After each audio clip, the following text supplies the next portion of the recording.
Abu Kilabah. Abu Kilabah sahabat Nabi radhiyallahu anhu. Abu Kilabah radhiyallahu anhu ini orang jarang tahu kan namanya, tapi dia punya kisah yang unik. Kisahnya begini. Satu waktu ada satu orang lagi jalan musafir dari satu kota ke kota lain. Orang ini jalan pakai kuda teman-teman sekalian, sampai dia kehabisan bekal. Dia lihat di padang pasir yang luas ada satu kemah di situ, ada satu kemah. Kemah ini teman-teman sekalian, dia turun, dia masuk, dia bilang, saya lihat pemandangan yang sangat memilukan. Kemah itu kosong, tidak ada makanan, tidak ada minuman, dan ada satu orang terbaring dengan punggungnya, kedua tangannya putus, kedua kakinya putus, kedua matanya buta.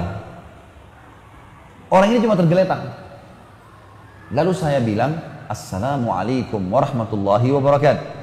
Orang itu jawab, Waalaikumsalam warahmatullahi wabarakatuh. Lalu kemudian saya datang mendekati dia, dan saya lalu berkata pada dia, siapa anda ini? Dan apa ceritanya anda ada di padang pasir ini? Kata dia, saya salah satu hamba Allah. Kata orang yang sedang lumpuh dan matanya buta, saya salah satu hamba Allah gitu. Lalu ditanya kembali, kamu siapa? Dia bilang, saya musafir, sedang kebetulan lewat, butuh minuman dan makanan, kehabisan gitu kan. Kata orang ini, kata orang ini, Alhamdulillah, segala puji bagi Allah yang menyempurnakan nikmatnya pada saya. Ini orang lumpuh yang bilang ini, tangannya putus, kakinya putus, matanya buta. Kata orang yang datang ini bilang, wahai Tuan, apa yang membuat anda bersyukur kepada Allah? Apa yang anda syukurin? Nikmat apa yang sedang ada? Kemahnya kosong, nggak ada orang, nggak ada makanan, nggak ada, lumpuh semua. Maka dia bilang, diamlah wahai anak muda. Kamu tidak tahu kalau sebenarnya nikmat Allah sangat besar pada saya. Saya bisa mengucapin kalimat saja sudah menutupi semua kekurangan saya ini. Sebuah nikmat yang tidak terhingga. Alhamdulillah atas segala hal. Orang ini bilang, saya kagum dengan orang ini. Lalu saya bilang sama dia, baiklah, ada yang bisa saya bantu? Kata orang yang pendatang ini. Dia bilang, ada anak saya laki-laki satu-satunya, selalu nemanin saya di sini. Dia merawat saya, dia memberikan minum, dia memberikan makan, dia merawat saya lah. Sekarang sudah 3 hari nggak balik-balik. Coba kamu cari di sekitar kemah ini. Siapa tahu ada. Dan memang perlu kamu tahu di padang pasir ini yang hidup cuma saya sama anak saya. Nggak ada orang lain. Jadi kalau ada orang kamu lihat itu berarti anak saya. Kata dia, baiklah. Dia bilang, saya keluar. Nggak jauh dari kemah itu ada jenazah manusia yang lagi dikerumuni oleh singa. Lalu saya bilang, pasti ini anaknya. Tapi sudah mati. Lagi dicabit-cabitin dagingnya oleh singa. Lalu saya kembali, saya bingung gimana caranya menjelaskan kepada orang ini. Dia sendiri susah, hidupnya di padang pasir sendirian, lumpuh, dan anaknya dimakan singa. Lalu saya pun datang, lalu saya mengatakan, wahai saudaraku, kata orang ini, pendatang bilang sama orang yang lumpuh ini, wahai saudaraku, apakah anda mengetahui kisah Nabi Ayub? Kata orang itu, tentu saja. Apakah bisa anda ceritakan kepada saya sedikit tentang dia? Kata orang itu, Ayub alaihissalam, orang yang tidak bisa dinilai kesabarannya. Orang yang dicoba sama Allah 20 tahun dengan penyakit, 20 tahun dengan mati semua anaknya 12 laki-laki, 20 tahun dengan penyakit kusta, sehingga ditinggal oleh kaumnya. Hartanya semuanya habis, 20 tahun miskin.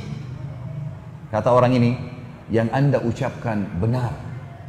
Dan saya berharap anda bisa menjadi bagian kecil dari Ayub. Karena anak anda, Ayub kan 12 orang laki-lakinya mati. Anda satu anak laki-laki anda ini sudah mati dimakan singa. Kata dia, saya mungkin berpikir orang ini akan menangis.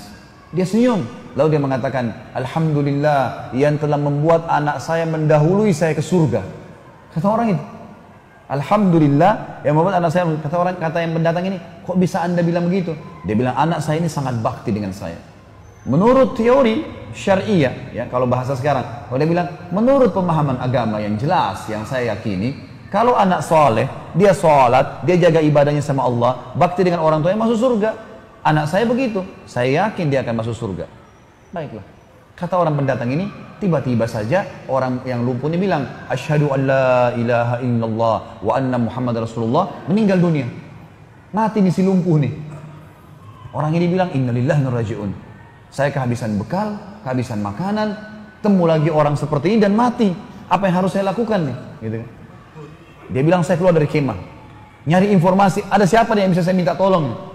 Dia bilang nggak lama kemudian lewat 4 orang naik kuda dari kejauhan dengan hikmah Allah. Ini orang sambil bilang, saya sambil berdoa, ya Allah utuslah kepada kami orang yang bisa membantu. Gitu kan? Ternyata teman-teman sekalian, lewatlah 4 orang naik kuda, dia bilang. Penampilannya kayak orang-orang kerajaan, rapi, kudanya rapi gitu, dengan kecepatan tinggi. Saya pun teriak dari jauh, hai fulan, berhentilah. Ternyata dengan hikmah Allah mereka dengar saya. Mereka pun datang, lalu mereka bilang, ada apa dengan kamu?